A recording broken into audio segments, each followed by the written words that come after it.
पूरे देश के मुसलमान और हर वो लोग जो संविधान और संविधान की आवश्यकताओं को समझते हैं, वो सब इस बिल को गलत जान रहे हैं। ये बीजेपी की अपनी हट है, सरकार की अपनी हट और जिद के तहत ये बिल लाया जा रहा है। इस आजाद मुल्क में जिनके लिए कानून बनाया जा रहा है, अगर उनकी सहमति नहीं है तो क्या हम लोग गुलाम हैं? जो वक्त बिल लाया गया है वो कम्युनल इंटेंशन से लाया गया है। वो बिल जो है वो वक्फ की प्रॉपर्टी को खत्म करता है, उस खिलवाड़ करता है। लोगों को मिसलीड किया जा रहा है कि हम जो है वो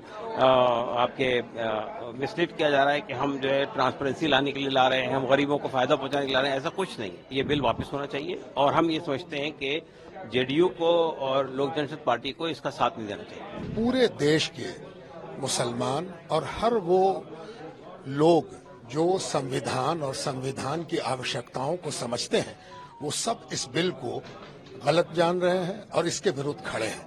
हर कम्युनिटी के लोग, हर समाज के लोग। ये कोई ढकी छुपी बात नहीं है, ये बीजेपी की अपनी हट है, सरकार की अपनी हट और जिद के तहत ये बिल लाया जा रहा है। और हम समझते हैं कि इस आजाद मुल्क में जिनके लिए कानून बनाया जा रहा है, अगर उनकी सहमति नहीं है तो क्या हम लोग गुलाम हैं? आजाद मुल्क में जिसके लिए कानून बनाया जाता है, उसको भी उससे सहमत होना जरूरी है। नीतीश जी की बात करें या चंद्रबाबू नायडू की बात करें, इनका स्टैंड काफी इम्पोर्टेंट है। बिल्कुल। क्या क्या चाहते हैं आप नीतीश जी? क्या जहां तक बिहार सरकार का मामला है, अब तक बिहार सरकार की कार्यशैली और जो काम उन्होंने किया है वो वक्फ के हित में किया है। इसलिए हम लोग तो आश्चर्यचकित हैं कि उनके काम और मौजूदा स्टेप के दरमियान विरोधाभास नहीं होना चाहिए। तो हम लोग तो आशा करते हैं कि अब तक वो वक्फ के हित में काम करते रहे हैं, तो इस बिल के सिलसिले में भी वो इसका ध्यान रखेंगे कि वक्फ का नाश ना हो। नहीं, कोई सियासत नहीं हो रही। हम तो बुनियादी बात ये कह रहे हैं कि जो वक्त बिल लाया गया है वो कम्युनल इंटेंशन से लाया गया है। वो बिल जो है वो वक्फ की प्रॉपर्टी को खत्म करता है, उस खिलवाड़ करता है, उस पर कब्जे का रास्ता हमवार करता है। लोगों को मिसलीड किया जा रहा है कि हम जो है वो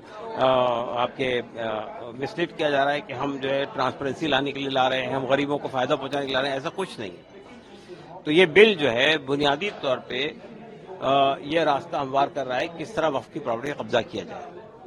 तो हमारा मानना ये है कि ये बिल वापस होना चाहिए और हम ये समझते हैं कि जेडीयू को और लोक जनशक्ति पार्टी को इसका साथ नहीं देना चाहिए। ये डिस्क्रिमिनेटरी बिल है, ये अनकॉन्स्टिट्यूशनल बिल है, ये कम्युनल इंटेंशन से लाया गया बिल है, ये मुसलमानों की जो इबादत गाहें हैं उनको खत्म करने के लिए लाया गया बिल।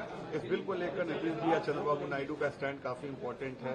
जिस तरीके से उनकी पार्टी ने सपोर्ट किया है, क्या चाहते हैं आप नीतीश जी या चंद्रबाबू नायडू? हम उनसे ये चाहते हैं कि अगर वो सेकुलरिज्म में बिलीव करती हैं, अगर वो कॉन्स्टिट्यूशन में बिलीव करती हैं, अगर वो नॉन कम्युनल हैं, तो उन्हें इस कम्युनल एजेंडे का साथ नहीं देना चाहिए।